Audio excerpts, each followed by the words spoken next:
After 3 games and an international break, I have now got a list of 3 clubs that you guys need to keep your eye on this Premier League season. One club has rebuilt their attack completely. The other club has been supercharged by not only a new stadium, but also a superstar signing that looks to have refound his form. And the other one has come up swinging. So let's talk Spurs, Everton and Sunderland. 3 Premier League dark horses you need to be aware of right now.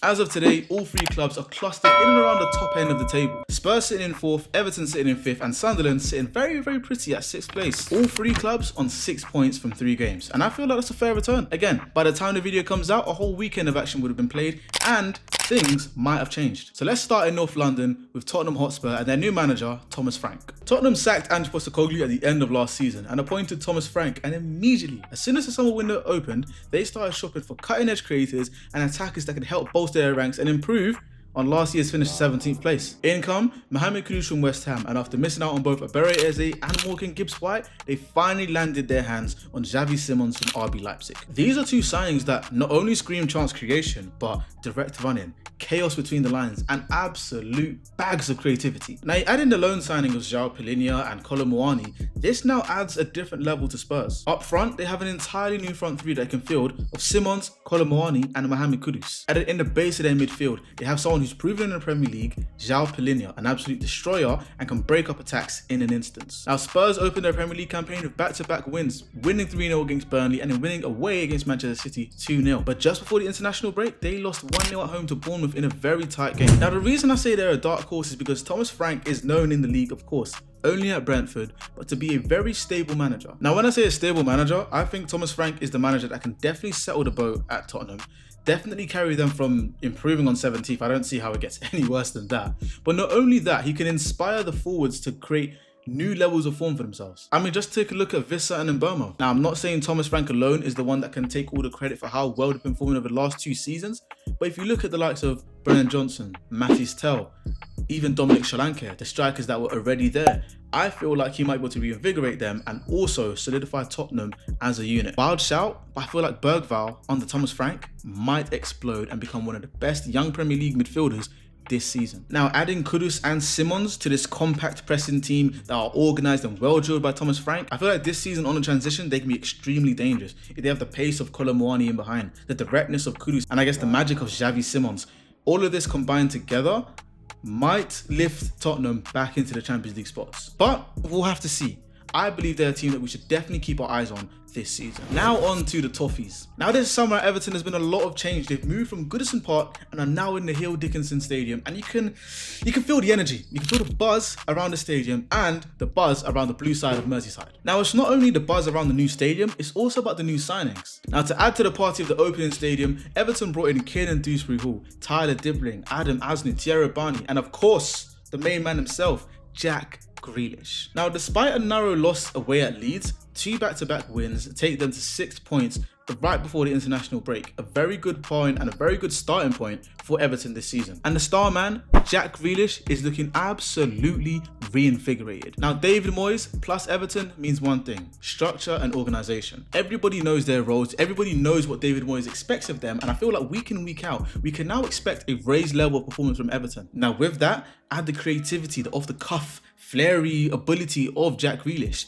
This is why we're seeing Everton play well right now. And the funny thing is, I feel like they already have a player of Jack Grealish's ability or style in Iliman Ndiaye. Someone who I feel like will work very, very well with Grealish as the season goes on.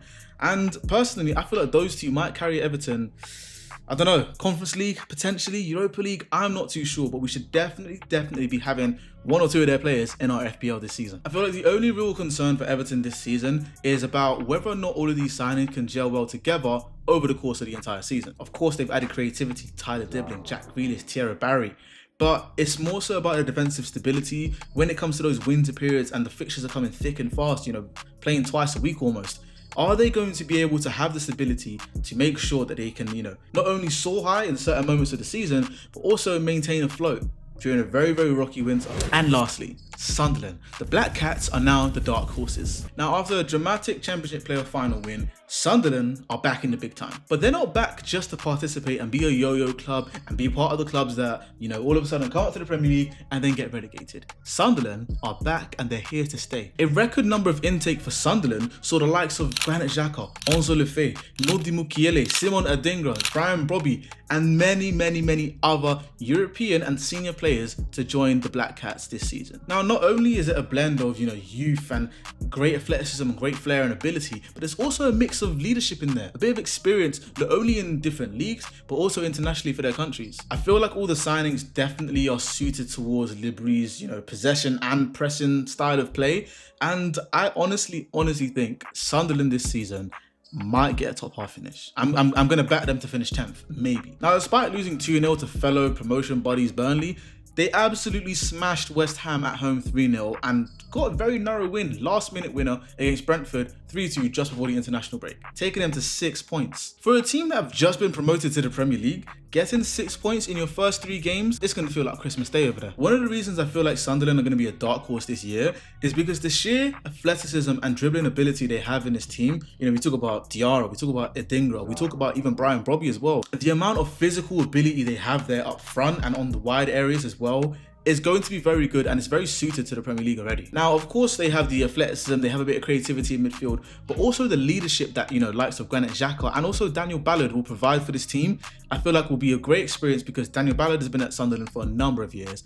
Granit Xhaka is a player who's been at the Premier League, been to Germany, won the league title in Germany, and is also an international player amongst other internationals in that team. I honestly feel like in certain games, those two will be absolutely crucial for getting those draws that should have been losses and maybe even pushing on for those late winners that might have been draws. The only thing I see as a bit of a hindrance to Sunderland this season is AFCON, because they've got a number of talented African players that will be going away for about a month. We're talking about Diarra, we're talking about Adingra, Reynildo, and maybe even Taibbi. And this is what makes getting 6 points in the first 3 games for Sunderland so vital, because key players will be missing for a number of weeks in the league. So if you're picking one dark horse right now, here's the lowdown. Spurs will probably have the highest advantage, especially if Kudus and Simmons are ticking for Spurs very early on. Everton look a bit more like the steadiest riser under David Moyes. The structure of David Moyes, Jack Grealish is back in form, and a new stadium to host all of this is going to be very exciting for Everton as well. But then we have Sunderland, the team of absolute chaos, the team of absolute excitement, the team of a hard-working promoted side. They're fast, they're fearless, and they have recruited so well this summer. The only thing is, if they manage to get past the AFCON season unscathed with no other injuries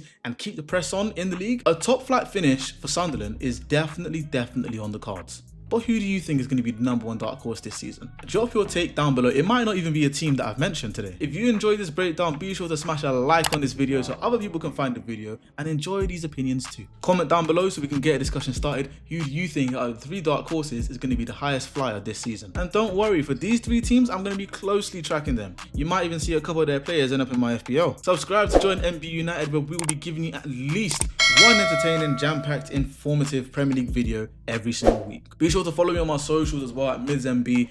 I'm active on Twitter, TikTok, Instagram. Listen, whatever social media, type in MidsMB, I'm there. And until next time, keep it real, and I'll see you when I see you in a bit.